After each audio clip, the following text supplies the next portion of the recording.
US looks to ratchet up global pressure on North Korea at UN. The Trump administration's top diplomat said the US is willing to engage in talks with North Korea, even as President Donald Trump warned about the possibility of armed conflict with the nuclear-armed regime.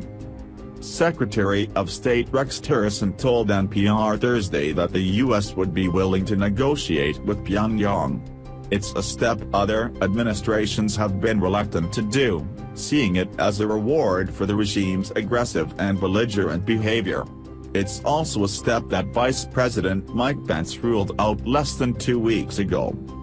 Asked if the administration would consider talks, Tillerson said, "Obviously, that will be the way we would like to solve this. But North Korea has to decide they're ready to talk to us about the right agenda, and the right agenda is not simply stopping where they are for a few more months or a few more years and then resuming things. That's been the agenda for the last 20 years." But in his own interview on Thursday, Trump warned, there is a chance that we could end up having a major conflict with North Korea. Absolutely. Trump told Reuters in an Oval Office interview that we'd love to solve things diplomatically, but it's very difficult. Tillerson's comments came on the eve of a US-led United Nations meeting on North Korea Friday that's meant to intensify pressure on the isolated country and convey in no uncertain terms that Washington expects other countries to help. Tillerson's willingness to talk to North Korea is a sharp break from weeks of increasingly tough rhetoric and may help ease growing regional tensions. But the contradiction with Pence, not to mention Trump's strong warning Thursday night, may leave allies uncertain.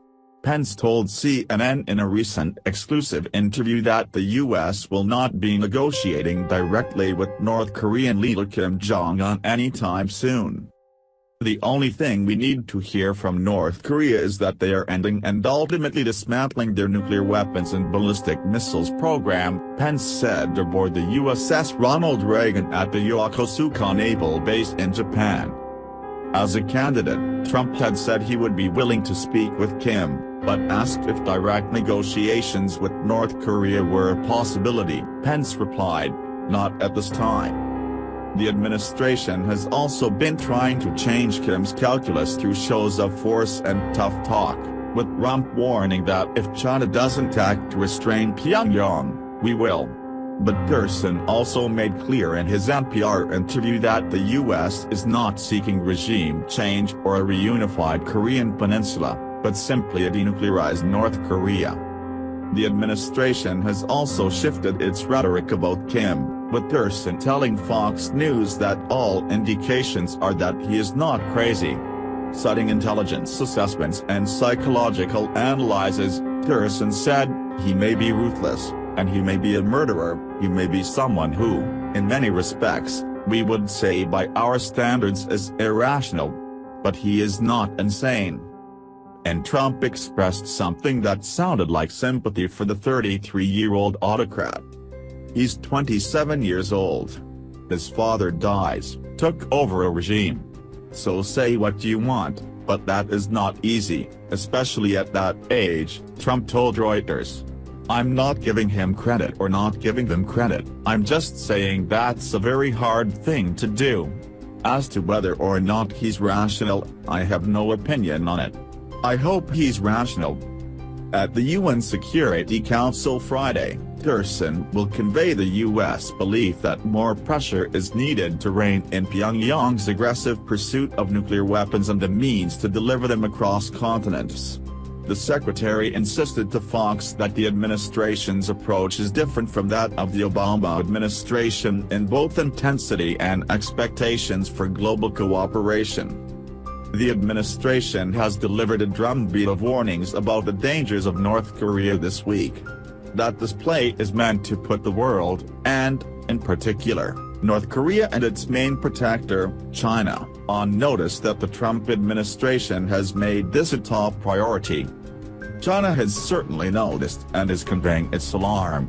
Foreign Minister Wang Yi told his Russian counterpart Thursday that the current situation on the Korean peninsula runs the potential risk of spiraling out of control. A foreign ministry spokesman also signaled China's displeasure about the tone of the UN meeting. If this meeting focuses on only imposing more sanctions and exerting more pressure, I think this meeting will become a last opportunity, spokesman Zhang Shuang said Friday. It may aggravate the confrontation between relevant sides and harm current efforts in promoting peace and dialogue. He added that the U.S. willingness to negotiate was a positive and constructive signal and we commend it.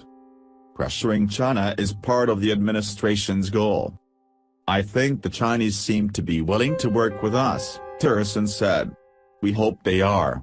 We believe that they are an important element to us causing the regime to take a different view towards future talks. Tillerson told Fox that China has threatened North Korea with further sanctions if Kim's regime undertakes another nuclear test.